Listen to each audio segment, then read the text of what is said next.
Hello guys, कैसे हैं आप लोग। उम्मीद है आप लोग फिट होंगे, ज़बरदस्त होंगे, मज़े में होंगे, बढ़िया होंगे और बढ़िया तरीके से हमारे रिएक्शंस को एंजॉय मेरा कर नाम रहे है होंगे तलहा। इसमें मौसिन तो गाइस। गाइस, रमानंद सागर श्री कृष्णा एपिसोड नंबर 187 का पार्ट नंबर वन लेकर आ जो चुके हैं गाइस गाइस। लास्ट पार्ट था, लास्ट एपिसोड थी, वो बहुत ही ज़्यादा शॉकिंग थी, सैड थी। आपने देखा कि किस प्रकार हमें कृष्णा जी अर्जुन को बताते हुए नज़र आए कि तुमने असल में वास्तव में वध नहीं किया, बगैर परशुराम जी परशुराम जी के के श्राप दिए ने हुए किया। शराब ने उसके वध में बाद हमें परशुराम जी और कर्ण की सारा रहस्य जानने को मिला कि ये श्राप मिला क्यों था। मोहसिन भाई, बिल्कुल। देखा था ना आपने, तो वो सारी हिस्ट्री हमें पता लगी, पहले हमने सिर्फ सुनी ही थी। तो और उसके बाद तलहा भैया हमें दुर्योधन की दशा भी देखने को हाँ, मिली। अब जानना यह है कि अब युद्ध का अंतिम दिन रह गया, आखिरी दिन, तो तब दुर्योधन के साथ क्या होने जा रहा क्या है वो होने जानने जा के रहा लिए है। चलते हैं बेटे की तरफ और देते हैं रिएक्शन। महाभारत के युद्ध में कर्ण के आत्म बलिदान के साथ एक युग पुरुष का अंत हो गया है। उस महामानव को श्रद्धांजलि अर्पण करते हुए स्वयं भगवान श्री कृष्ण ने अर्जुन से कहा था, पार्थ, ऐसे लोग युगों युगों में कभी कभार ही पैदा ये होते कर्ण के हैं। बारे में बता रहे हैं।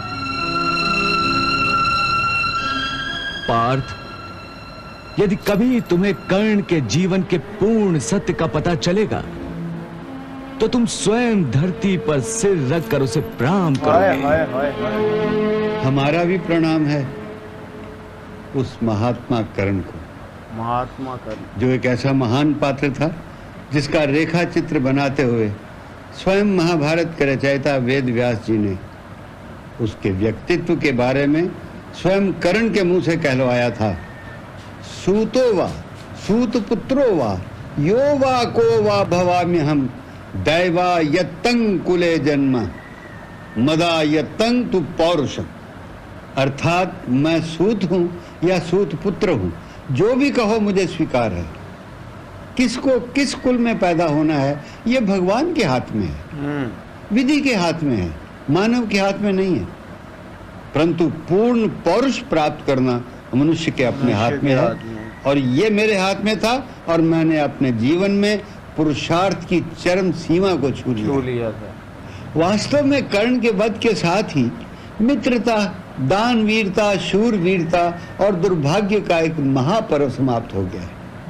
महाभारत में कई महान पात्र ऐसे हैं जिनके चरित्र का मन पर बहुत गहरा प्रभाव पड़ता है, जैसे अपने पिता के लिए हस्तिनापुर के सिंहासन का त्याग करने वाले और आजीवन ब्रह्मचर्य व्रत को स्वीकार करने वाले पितामह भीष्म, फिर गरीबी से तंग आकर विद्या दान करने की बजाय विद्या का सौदा करने पर विवश हो गए हुए आचार्य द्रोण, दुर्योधन के प्रेम में अंधा हुआ अंधा धृतराष्ट्र, आग की लपटों की तरह प्रतिशोध की आग में जलने वाली याज्ञसेनी द्रौपदी। उन सब चरित्रों में से, उन सब पात्रों में से एक पात्र, उसका चरित्र, वो व्यक्ति हमारे दिल में सीधा उतर जाता है। अभिमन्यु। और वो व्यक्ति रेखा है, वो महान पात्र है अंगराज कर्ण, सूत पुत्र कर्ण, पांडव पुत्र कर्ण, राधे कर्ण, सूर्य पुत्र कर्ण, दानवीर कर्ण, कुंती पुत्र कर्ण, ज्येष्ठ पांडव कर्ण, सर्वश्रेष्ठ धनुर्धर कर्ण, शापग्रस्त कर्ण, मित्र कर्ण। कितने रूप हैं कर्ण के। किसी की महानता की परख उस समय होती है जब कोई मनुष्य एक साथ कई विपरीत परिस्थितियों में घिर जाए। कर्ण के साथ भी ऐसा ही हुआ कि वो कई परिस्थितियों में उस समय गिर गया जब उसे पता चला कि असल में वो कुंती पुत्र है और पांडवों का बड़ा भाई है। एक तरफ उसे दुर्योधन से अपनी दोस्ती भी निभानी थी, दूसरी ओर अपने भाइयों का भ्राता होने का हक भी निभाना था। ये वो समय था जब वो धर्म के दोराहे पे खड़ा था, क्योंकि धर्म और अधर्म की सीमा रेखा को पार करना कोई आसान काम नहीं होता। धर्म का साथ देने का अर्थ था कि वो अपने मित्र से, मित्रता के धर्म से विद्रोह करे। कर्ण ने समस्या का समाधान बड़ी खूबसूरती से किया। उसने एक एक करके चारों पांडवों को जीवन दान दिया और पांचवें पांडव अर्जुन के वध का समय आया जो उसके मित्र दुर्योधन की जीत के लिए जरूरी था, तो उसने स्वयं अपने प्राणों की आहुति दे दी, क्योंकि अर्जुन का वध नहीं करके यदि वो लौटता तो अपने मित्र को मुंह दिखाने योग्य नहीं रहता, और अर्जुन का वध करके अधर्म का साथ देता तो स्वयं अपने आप से उसे जीवन भर मुंह छुपाना पड़ता। इसलिए उसने अपने प्राणों का बलिदान देकर मित्रता का भरम भी रखा और कुंती को दिया हुआ वचन भी पूरा किया। कर्ण जैसा महामानव युगों में एक ही बार आता है। ऐसे महामानव अपनी नियति से इस तरह युद्ध करते हैं कि अंत में नियति भी उन्हें प्रणाम करने को विवश हो जाती है।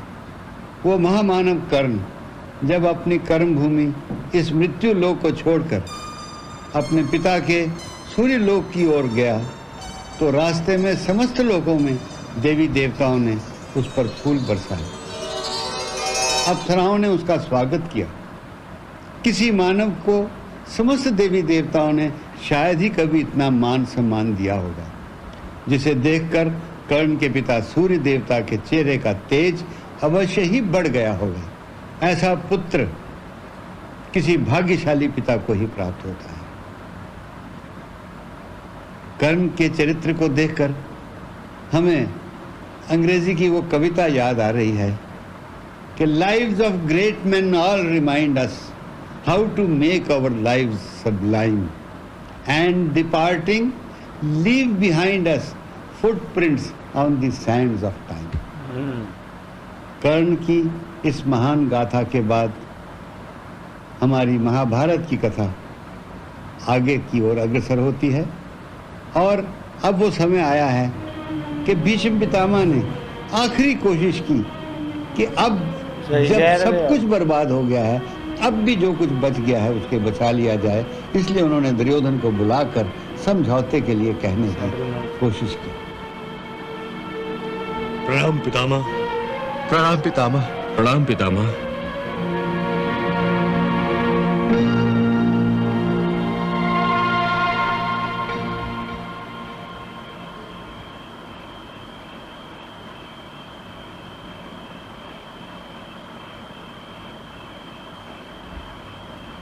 कल्याण हो पुत्र। दुर्योधन। आज्ञा पितामह। मेरे पास आओ पुत्र। और पास।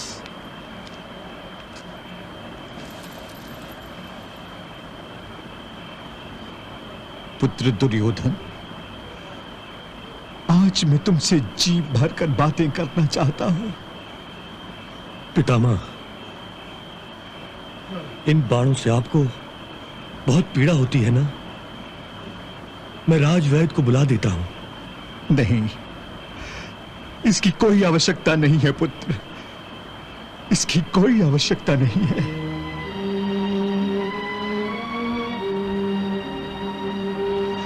दुर्योधन, तुमने सदा मेरे शरीर के घाव को देखा है, तुमने सदा ही मेरे घाव की चिंता की है, परंतु मेरे मन के घाव की तुमने कभी चिंता नहीं की।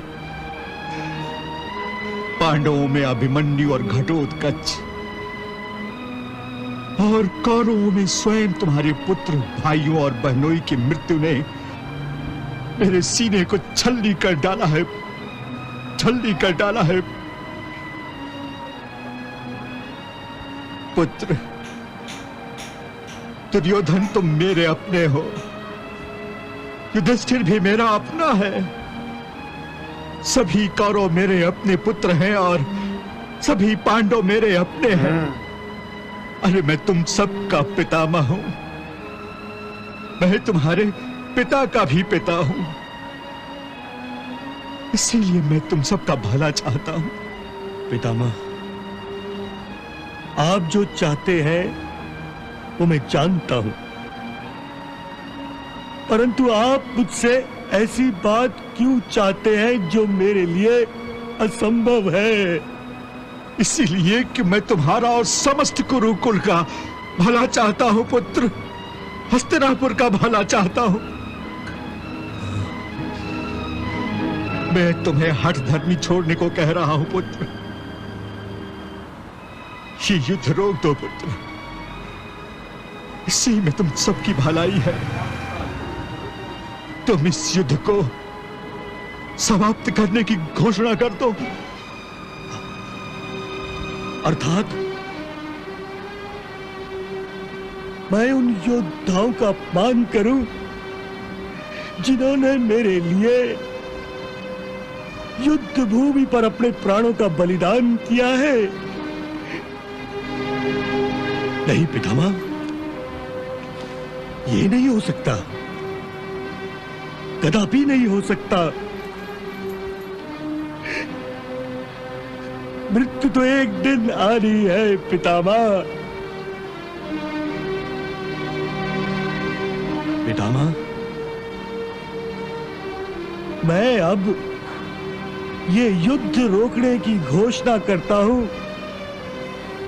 तो मैं अपनी मृत्यु को कुछ दिनों के लिए अवश्य टाल दूंगा,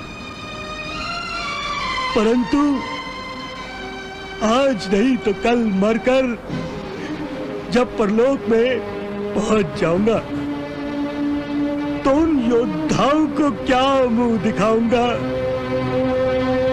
उनसे क्या कहूंगा कि मैं कायर हूं। मैं मृत्यु से भयभीत होकर हथियार डाल दिए थे।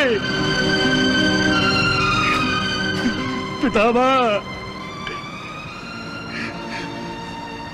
मैं भी अपने वीर योद्धाओं, अपने मित्रों, अपने भाइयों, अपने पुत्रों और अपने बहनों की तरह वीर गति प्राप्त करना चाहता हूं। तो गाइस यहाँ खत्म हुआ ये पार्ट। और आप देखें तलहा भाई के किस तरह पितामह भीष्म का आखिरी प्रयत्न भी व्यर्थ हुआ। आप देखें कि दुर्योधन ने सीधा सीधा इनकार कर दिया कि पितामह आप क्या चाह रहे हैं, जिन मेरे योद्धाओं ने मेरे लिए बलिदान दे दिया, अपना प्राण त्याग दिए, अब उनको मैं इसके लज्जित करने वाली बात है ना, तो उनको लज्जित करूँ मैं कि मैं इस युद्ध का अपने प्राण बचाने के लिए मैं कहूँगा युद्ध खत्म। उन्होंने कहा कि मैं ये सब कुछ करके क्या कायरों की मौत मरूं, मैं वहाँ जाकर क्या मुंह दिखाऊंगा कि मैं एक कायर हूँ। मैं अब वीर गति प्राप्त करना चाहता हूँ ताकि वहाँ अपने बहनोई, अपने भाइयों, बेटों और अपने मित्रों के पास जा सकूं और गर्व से आप देखेंगे रामानंद सागर जी हमें देखने को मिले। और रामानंद सागर जी ने भी एक बार अंगराज का उनके समर्थ के बारे में, उनके परिणाम, उनके पराक्रम के बारे में एक दफ़ा उन्होंने हमें सही झंझोला। उन्होंने मतलब कि एक पूर्ण तरीके से, मतलब शॉर्ट में एक लंबी दास्तान बताई कि अंगराज कर्ण जो है वो उनका जो समर्थ था, उनका जो दान वीर थे, वो उनकी क्या क्या अच्छाइयाँ थी और उन्होंने क्या क्या सहा। और यार जब कृष्णा जी ने ये कह दिया कि युगों युगों में इस तरह का व्यक्ति कभी कभार आता। हाँ, और आप देखें तलहा भाई नाउ कहेंगे कि हमें ये जाना कि आगे अब युद्ध का परिणाम क्या होने जा रहा है, क्योंकि दुर्योधन ने अभी भी नहीं वो तो आने वाले पार्ट में पता चलेगा। मिलते हैं नेक्स्ट पार्ट के साथ।